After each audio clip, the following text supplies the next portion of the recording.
4월 16일 화요일 뉴스공화의 온라인 큐티를 시작하겠습니다. 오늘 큐티인 책 본문은 욥기 33장 1절부터 12절까지의 말씀이고요. 제가 읽을 말씀은 12절 한 절의 말씀입니다. 내가 그대에게 대답하리라. 이 말에 그대가 의롭지 못하니 하나님은 사람보다 크심이니라. 아멘.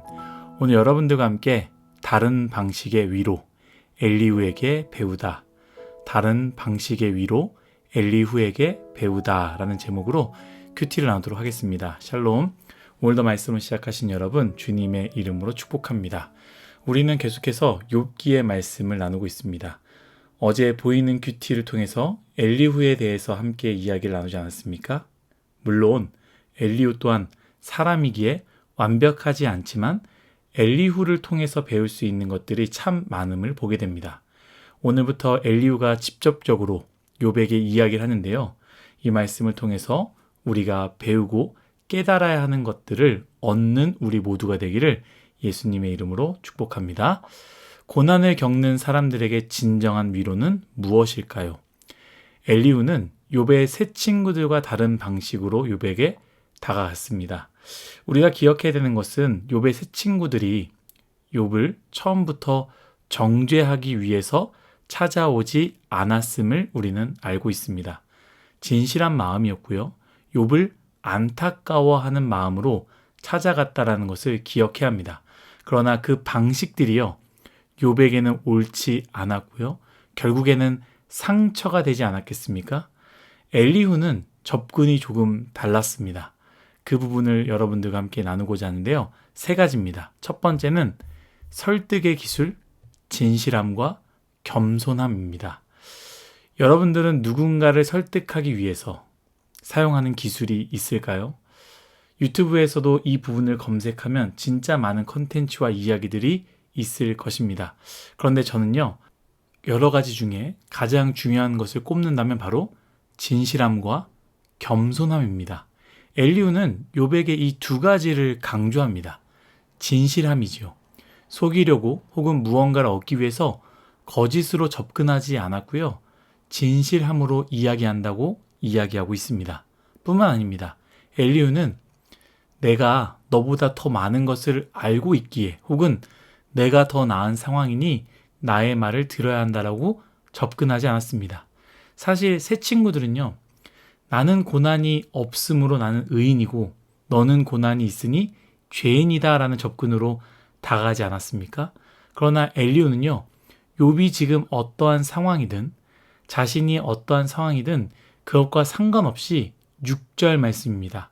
나와 그대가 하나님 앞에서 동일하니 나도 흙으로 지으심을 입었은즉 아멘. 무엇입니까? 너와 나는 같다라는 것이죠. 너가 정말로 어려운 상황이고 나는 그런 상황이 아니지만 그러나 너와 나는 동일하다라고 겸손함으로 나아갔다라는 것입니다. 누군가에게 나의 생각을 이야기하는 것도 쉽지 않은데요. 상처받고 고통 속에 있는 사람들에게 어떻게 우리가 다가가서 그들의 마음을 쉽게 바꿀 수 있겠습니까? 그러나 그렇게 해야 하는 상황이 온다면 반드시 여러분 기억해야 됩니다. 여러 가지 기술과 술수를 쓰는 것이 아니라 진실됨으로 나아가야 하고요. 동시에 겸손함으로 나아가야 합니다. 두 번째는요. 추측의 유혹을 벗어나는 것, 보고 들은 것만 말하기입니다. 욥의 새 친구들의 가장 큰 실수는 무엇이냐? 자신들의 이야기를 맞추기 위해서 자신들이 보지 못한 욥의 삶을요. 마음대로 이야기합니다. 너가 지금 고난을 받는 것은 죄 때문에 고난을 받는 것이야. 결국 너의 삶이 너가 말하지 않았지만 너의 삶이 죄의 삶이었기 때문에 그런 것 아니겠어? 라고 결론을 내리지 않습니까? 그러나 엘리후는 그렇게 접근하지 않습니다. 자신이 직접 들은 욥의 말에 대해서만 반응합니다. 추측하거나 가정하지 않습니다. 여러분, 다른 사람의 삶을 살지 않는다면 우리는 그 사람의 삶을 결코 알지 못합니다. 그랬을 것이다 라는 추측을 할 수 있지요. 그 사람들의 말과 행동을 통해서 그 사람의 과거는 이러한 삶을 살았을 것이다 라고 추측할 수 있지만 추측의 유혹을 우리가 이겨내어야 합니다. 관계 속에서 시시비비를 가려야 할 때가 있고 관계 속에서 어떠한 이야기를 해야 할 때 우리는 우리에게 주어진 것만, 보여진 것만 다루면 됩니다. 그것이 바로 성숙함 아니겠습니까? 물론 그 사람을 배려하는 마음으로, 좋은 마음으로 혹시 이 사람이 불편해하지 않을까? 어려워하지 않을까? 그럴 수도 있겠다라는 좋은 마음으로 우리가 그런 마음을 갖는 것은 괜찮습니다. 그러나 여기서 말하는 것은 정죄하는 마음, 나쁜 마음, 저 사람은 저러한 삶을 살았을 거야 라는 추측의 유혹을 우리가 벗어나야 한다라는 것이죠. 마지막은요, 위로의 다른 방식, 근본적인 해결은 예수님입니다. 앞에서 언급했듯이 엘리후는요, 욥의 고통 속에 위로하지 않는 것처럼 보입니다. 아마도 우리가 일반적으로 생각하는 위로의 방식으로 바라보았기 때문인데요. 우리의 일반적인 위로의 방식은 무엇입니까? 공감입니다. 공감 무엇입니까? 그 사람의 아픔을 나의 아픔으로 받아들이는 것입니다. 여러분 잘 들으셔야 됩니다. 공감은 그 사람이 참 슬프겠다, 힘들겠다 라고 그냥 막연하게 생각하는 것이 아닙니다. 그 사람의 아픔을 나의 아픔으로 받아들이는 것. 그 사람의 어려움이 나의 마음 가운데 어려움으로 찾아오는 것. 그것이 공감이다라는 것이죠. 그렇게 생각해 보면 우리는 공감하는 것이요, 굉장히 어렵습니다. 그 앞에서 그 사람의 아픔을 생각해 줄 수 있지만, 여기까지는 많은 사람들이 할 수 있죠. 그러나 그 아픔을 나의 아픔으로 받아들이는 것은 정말로 어렵다라는 거예요. 제가 예를 들어서 이야기해 보겠습니다. 여러분, 내가 사랑하는 가정의 아픔이 있습니다. 그 일이 실제적으로 나의 일은 아니지만 가족의 일이기 때문에 나의 일처럼, 나의 아픔처럼 받아들이지 않습니까? 언니가 아프면요, 언니의 아픔이지만 내 삶 가운데 내 입맛이 사라지는 거예요. 오빠의 슬픔이, 형의 어려움이 나의 학업에도 영향을 준다라는 것이죠. 그 말은 무엇이냐? 남의 일이 아니라 나의 일로 받아들이는 것입니다. 특히 부모님들은 그렇지 않습니까? 제가 교구장 할 때 권사님들과 어르신들의 기도 제목을 들어보면 자녀의 기도 제목을 이야기하면서 눈시울이 붉어지는 모습을 많이 보았습니다. 저 멀리 살고 있고요. 그 권사님의 실제적인 삶에 큰 영향을 주지 않지만 자녀의 어려움과 아픔과 슬픔이 부모님에게는 자신의 어려움과 아픔과 슬픔으로 받아들여지는 것이죠. 그런데 만약 가족이 아닐 때 다른 사람의 아픔은 어떻습니까? 다른 사람의 아픔을 나의 아픔까지 받아들일 수 있습니까? 사실 우리의 모습은 슬프고 안타깝지만 그렇다고 해서 나의 배고픔이 사라지는 것이 아닙니다. 굉장히 그 사람 앞에서 슬퍼하고 어려워하지만 배고픈 건 또 배고픈 거예요. 돌아서서 맛있는 거 먹으러 가는 것이죠. 어렵고 괴로운 일이라고 생각되지만 돌아서서 나는 다음날 내 친구들과 기쁨으로 1박 2일 놀러 갈 수 있습니다. 기쁜 일을 참여하는 것이죠. 그것이 우리의 모습이기 때문입니다. 예수님의 공감은 우리의 공감과 다르다라는 거예요.